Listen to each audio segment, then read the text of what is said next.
2024 का लोकसभा चुनाव है, आप सामाजिक संगठनों की लगातार बैठक कर रहे हैं, तो इसका चुनाव पर क्या परिणाम पड़ सकता है और समाज को किस तरह से? विश्वकर्मा समाज का 7-7.5% जो वोट है, इनको हम संगठन के माध्यम से समझाने का काम कर रहे हैं और आगामी लोकसभा चुनाव में इंडिया गठबंधन और समाजवादी पार्टी के उम्मीदवारों को जिताने की जो अपील कर रहे हैं, क्योंकि जब तक बीजेपी सरकार को हटाया नहीं जाएगा तब तक गांव, गरीब, किसान, मजदूर, दलित, पिछड़े और विश्वकर्मा समाज के हितों के लिए काम नहीं किया जाएगा, क्योंकि ये सरकार विश्वकर्मा योजना के नाम पर लोगों को गुमराह कर रही है। ये टूल किट्स देने की बात करते हैं। ऐसे समय में जब समाज के लड़के आईएएस बनना चाहते हैं, जज बनना चाहते हैं, डॉक्टर बनना चाहते हैं, इंजीनियर बनना चाहते हैं, उच्च शिक्षा में जाना चाहते हैं, ऐसे समय में सरकार हमारे समाज के नौजवानों को टूल किट्स दे करके मजदूरी की तरफ ले जाने का काम कर रही।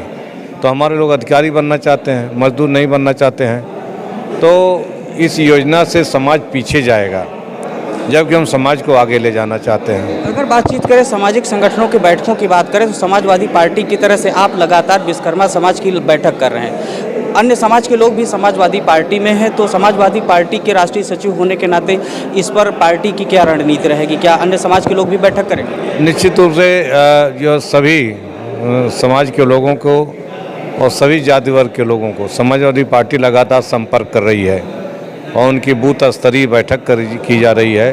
बूथ स्तर पर ट्रेनिंग दिया जा रहा है, किस तरह से वोट डलवाना है और किस तरह से इंडिया गठबंधन के लोगों को जिताने का काम करना है, समाजवादी पार्टी को लोगों को जिताने का काम करना है।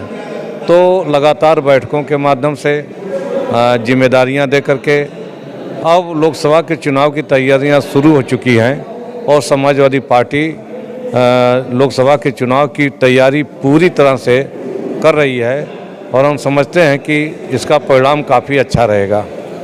लोकसभा चुनाव के लगभग 2-2.5 महीना बाकी है। राम मंदिर की प्राण प्रतिष्ठा का कार्यक्रम 22 जनवरी, उसके बाद आपकी तैयारी के लिए कम समय मिलेगा। हिंदू वोट एक तरफ जाने की जो है पूर्णतः आशंका क्या है, एक तरफ उसका ध्रुवीकरण हो रहा है, इसको किस तरह से रोकेंगे? क्या राम मंदिर के प्राण प्रतिष्ठा के कार्यक्रम में सपा के नेता शामिल होंगे या जैसा जो राम मंदिर और सभी लोगों का है, किसी राजनीतिक पार्टी का वो पेटेंट नहीं है।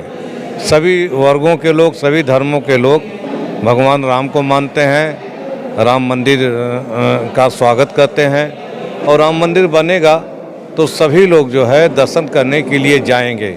ये बात अलग है कब जाएंगे, तो भगवान जिसको जब बुलाता है तब लोग जाते हैं।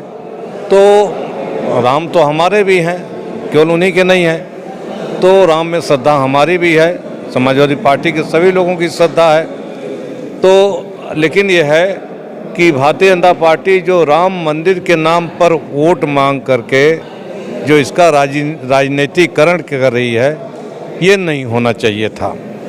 अगर बीजेपी को अपने ऊपर विश्वास है या सरकार को या प्रधानमंत्री को विश्वास है तो सरकार की नीतियों के आधार पर वोट मांगे, लेकिन विकास के मुद्दे पर वोट मांगे, महंगाई के मुद्दे पर, बेरोजगारी के मुद्दे पर, गरीबी के मुद्दे पर, इन मुद्दों पर वोट मांगे तो समझ में आता है।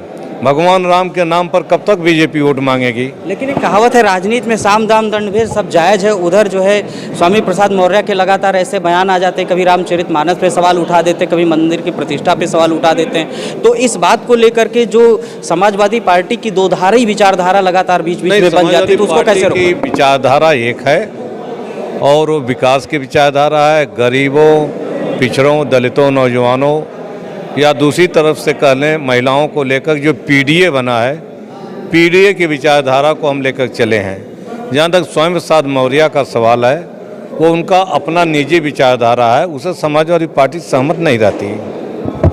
इंडिया अलायंस की बातचीत कर लीजिए तो कांग्रेस और समाजवादी पार्टी के बीच में सीटों को लेकर के, सीट शेयरिंग को लेकर के बात नहीं बन रही, तो इस स्थिति में बीजेपी को किस प्रकार रोक पाएंगे? ये जब चुनाव आएगा सीट की शेयरिंग भी हो जाएगी, उम्मीदवार भी हो जाएंगे और चुनाव भी हम जीत जाएंगे। ये तो केवल एक मीडिया का अफवाह है कि सीट शेयर नहीं हो पा रहा है, बातचीत नहीं हो पा रहा है। सब बातचीत है, जब जनता से खड़ी हो जाती है तो नेता उसके पीछे भी, जनता ही जो है चुनाव जिताती है, जनता ही चुनाव हराती है। दोस्तों बातचीत कर रहे थे सपा के राष्ट्रीय सचिव रामाश्रय विश्वकर्मा जी, बात कर रहे थे विश्वकर्मा समाज के कद्दार और नेता रामाश्रय विश्वकर्मा ने बातचीत किया। मेरे साथ बने रहिए, मैं पूर्ण शर्मा और हमारे साथ देखते रहिए नेशनल आवाज़।